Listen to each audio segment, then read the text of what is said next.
the Second Momentum Garage. Today we're going to be taking apart part of the old 6.5 over here. We're doing the cooling system because it's super dirty and I can't see how full it is because it's so dirty. So I got a new one of those, and I got a bunch of new hoses, and maybe even the thermostat. I just did it a month ago.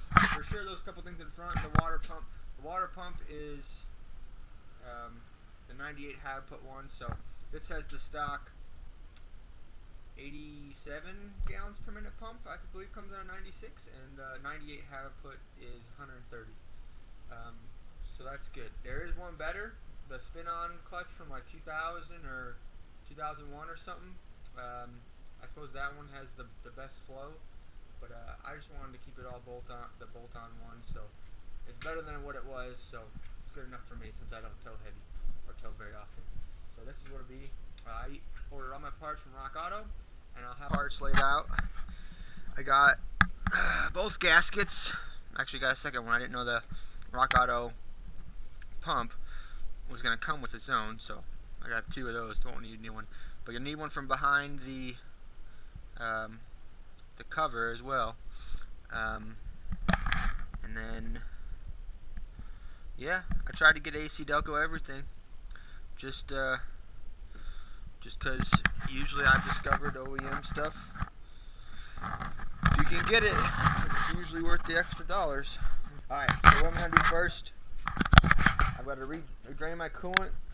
I've already got it set up. I just got to do the plug, let it drain, and then I'll come back when once I have all this, the batteries undone and the shroud off, and then we'll get started. I have the 6265 diesel troubleshooting guide and repair guide from thedieselpage.com. Check out that website. I think I paid like 25 bucks for this. Pretty good info. Has all my tips and tricks to do it. Then I have the Haynes manual for 6.5s also. Between the two of them, I have all the info I'm going to need in terms of specs. And get the radiator. Now we got these guys right here that hold it down. We're going to have to disconnect the lower radiator hose over there on that side. To do that, you have to either remove the lower radiator shroud or go up from underneath, which means I need to take off the lower skid. That'd be kind of tight getting a screwdriver down there. I think it's the clamp's facing down anyway, so I couldn't get it in anyway. But notice this radiator right here. So I don't even see that.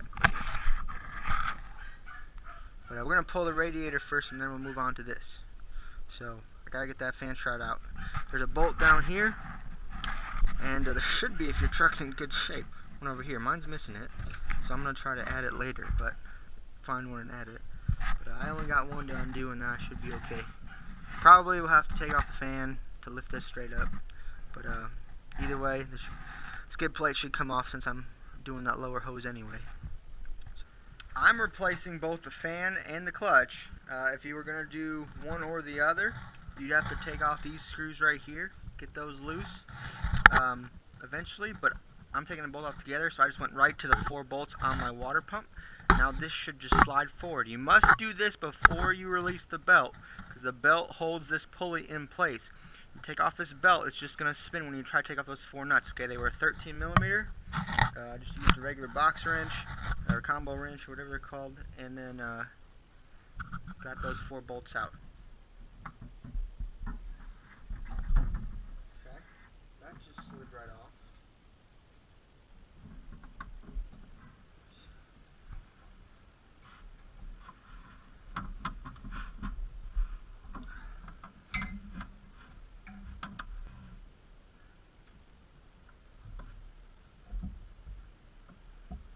Obviously, if your belt's bad, you're going to have to replace this. Mine is nearly brand new, so I will definitely be reusing it.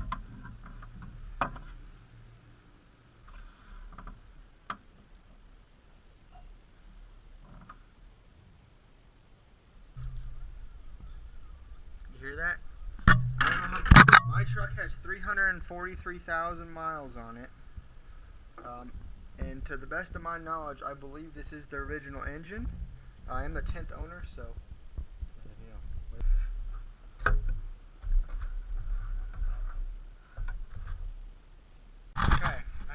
pulled the radiator. I'm going to show the comparison differences between of the GM 400 series trucks. I believe this is the gasser radiator versus the 94 to 2000 diesel radiator. Okay, so here's the diesel, the one that's going in. It's close to new, not fully new, but yeah, I guess the previous owner, I got on Craigslist for $100. Previous owner had it.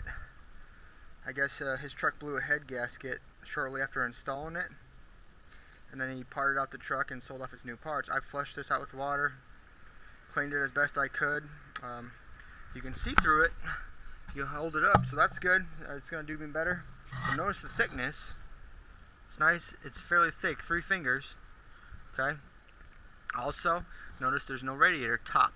Okay. But otherwise, everything is pretty much the same. Okay, this one, barely, not even 2 fingers thick, and there's a top over here. Okay, so this is, I'm not even sure what this is from. I'm assuming it's from the gas version of the truck. The reason why this was in there, I bet, is because my truck was in a wreck in 2011, according to the Carfax, and in a front end wreck, and I bet you somehow the radiator was damaged a little bit, and they just replaced it with whatever was close. But whew, I got some stuff to clean up.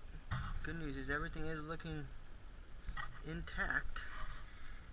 So, if not, just really dirty right now. But we will get to the water pump eventually. Alright, see right here, this is empty. The top piece is empty. You're going to need to reuse your one in the original pump, okay?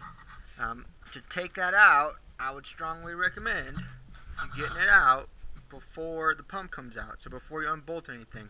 That way you have, it's in place and ain't going to move. Right there, just need a good sized socket. Get that loose. And then you can start taking everything out. So, obviously, you're doing this, you're going to get new hoses. But, it should be fairly straightforward. Just gotta start unbolting things now. There's 9, I think 9 in the front and 5 in the back. But just look at your old one, hold it up there, or your new one, hold it up there to the front, kind of see where the bolt holes are, and then you'll figure it out. Let's see. The reason why I pulled this off is because, well, the reason why I started this, I don't know if you can see. See all this green coolant? I had a big leak, and that's why I started to do this. I didn't know where it was coming from. I could tell it was around the water pump, and I figured it's old, has tons of miles on it. If it's bad, it's bad good. If it's still good, it probably wasn't gonna be good too much longer. So I might as well just do it, and I did. Maybe. Let's see if we can find out where it's coming from. Well, I think that's the weep hole right here. Sure don't seem like really. Okay. Doesn't look like it. Guess we'll have to start cleaning stuff up now. Clean the threads best you can. If they're really dirty, use a wire wheel. Right now, these don't look too bad.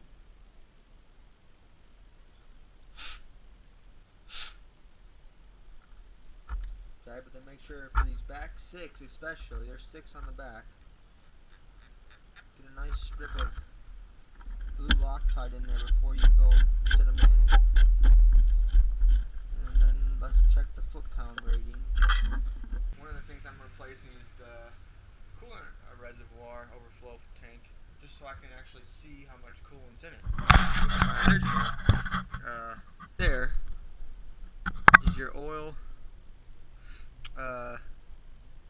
Your turbo oil drain pipe, and I don't have any. Mine's just stock still, since I still have the stock turbo. But that was really badly leaking on my truck, so I took that apart. Now that I had so much access and easy room to it, make sure to do that. It's worth the extra, little, half an hour, or depending on how long it takes you. It won't be too long of your time to do while you're here, so I would recommend doing that as well while you're here.